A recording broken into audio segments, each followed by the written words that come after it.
Olá, educandos online, estamos aqui para mais uma lista de exercícios e essa é a nossa segunda lista do Enem 2020. Questão 1. Vejamos o nosso enunciado. No fragmento, Aristóteles promove uma reflexão que associa dois elementos essenciais à discussão sobre a vida em comunidade. A saber, então a questão nos pede quais são esses dois elementos. Vejamos o texto. Vemos que toda cidade é uma espécie de comunidade e toda comunidade se forma com vistas a algum bem, pois todas as ações de todos os homens são praticadas com vistas ao que lhe parece um bem. Se todas as comunidades visam algum bem, é evidente que a mais importante de todas elas, e que inclui todas as outras, tem mais que todas este objetivo e visa ao mais importante de todos os bens. E visa, vou grifar aqui, ao mais importante de todos os bens. Se você lembrar um pouco da filosofia antiga, Platão, Aristóteles, eles vão unir duas esferas, que são ética e política. A felicidade, a ética que vai em Aristóteles, já puxei a nossa resposta correta, é o item A. Em Aristóteles, a felicidade é o bem para o qual todo ser humano tende, toda ação humana tem em vista a felicidade. Só que ele não enxerga isso apenas a nível individual. Ele enxerga isso a nível de comunidade, a nível de sociedade. Então, quem é a outra que vai estar unida? É a política. Esse homem, ele é um animal político, ele é um ser social. Então, esse homem precisa da vida ética e da vida política para ser realmente feliz. Então, as duas é quem conduzem para a felicidade, para a eudaimonia, que é o mesmo que felicidade. Questão 2. Vejamos o nosso enunciado. O texto descreve a experiência do personagem de Tolstói diante de um aspecto incontornável de nossas vidas. Esse aspecto foi um tema central na tradição filosófica. Aqui você já tem uma coisa muito importante.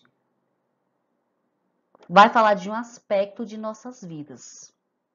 E ele quer saber de qual tradição filosófica faz parte desse aspecto. Vamos ao texto. Em A Morte de Ivan Ilitch, Tolstói descreve com detalhes repulsivos o terror de encarar a morte iminente. Ilitch adoece depois de um pequeno acidente e logo compreende que se encaminhará para o fim de modo impossível de parar. Nas profundezas de seu coração, ele sabia estar morrendo, mas em vez de se acostumar com a ideia, simplesmente não o fazia e não conseguia compreendê-la. Vejam aí, a pessoa que está caminhando para a morte e que não consegue compreender, que não consegue aceitar tal fato, e com certeza vai estar angustiada, talvez desesperada, com essa situação sobre a qual ela não tem controle. Quando nós estivermos falando sobre os dramas aí da existência humana, nós estamos falando sobre os dramas da nossa vida, nós estamos falando do existencialismo. Então, o item correto existencialista na questão do reconhecimento de si.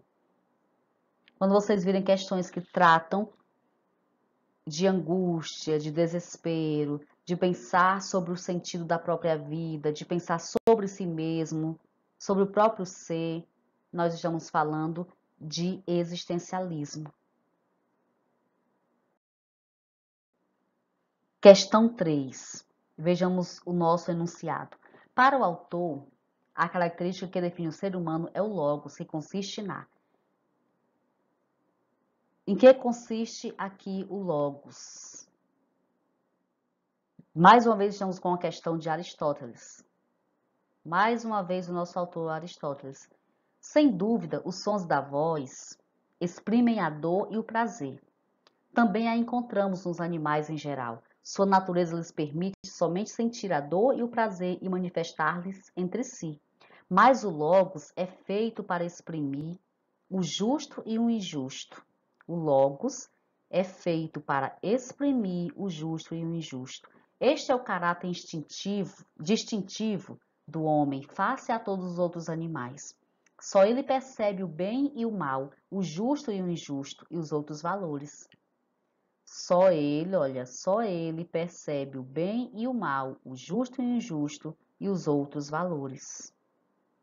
É a posse comum desses valores que faz a família e a cidade. Então, em que consiste o logos? Se você ler esses trechos que eu grifei, lembrando da importância de sempre grifar, o logos é feito para exprimir o justo e o injusto. Só o homem, isso é o caráter distintivo do homem, que o difere dos outros animais. Só ele percebe o bem e o mal, o justo e o injusto. Onde a gente consegue perceber isso? No item D. Capacidade racional de discernir, ou seja, o homem, a razão é capaz de discernir o que é bom, o que é mal, o que é justo, o que é injusto. É nisso que consiste o logos, é na capacidade racional de discernir, de saber o que é justo, o que é injusto, o que é certo, o que é errado.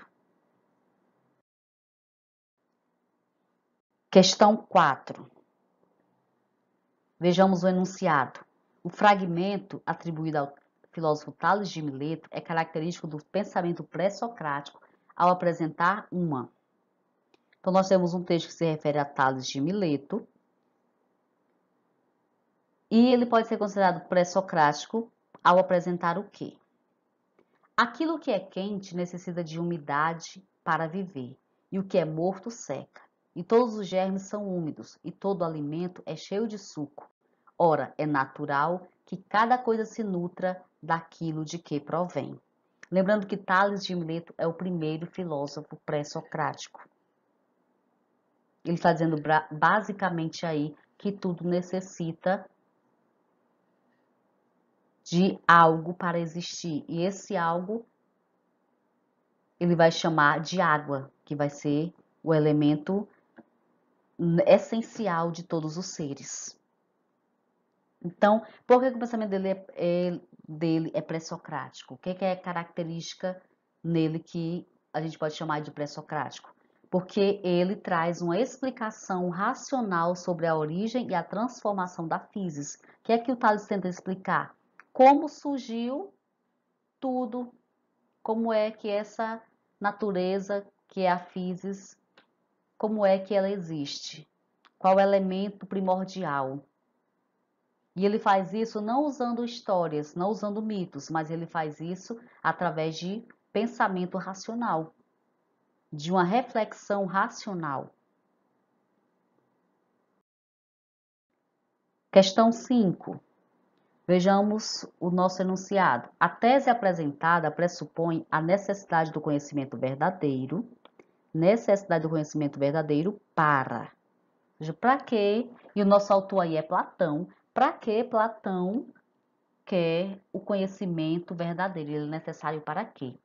Se os filósofos não forem reis nas cidades, ou se os que hoje são chamados reis e soberanos não forem filósofos genuínos e capazes, e se numa mesma pessoa não coincidirem poder político e filosofia, e não for barrada agora, sob coerção, a caminhada das diversas naturezas que em separado buscam uma dessas duas metas, não é possível, caro Glauco, que haja para as cidades uma trégua de males e penso nem para o gênero humano. Os filósofos não forem reis nas cidades, ou se os que hoje são chamados reis e soberanos não forem filósofos.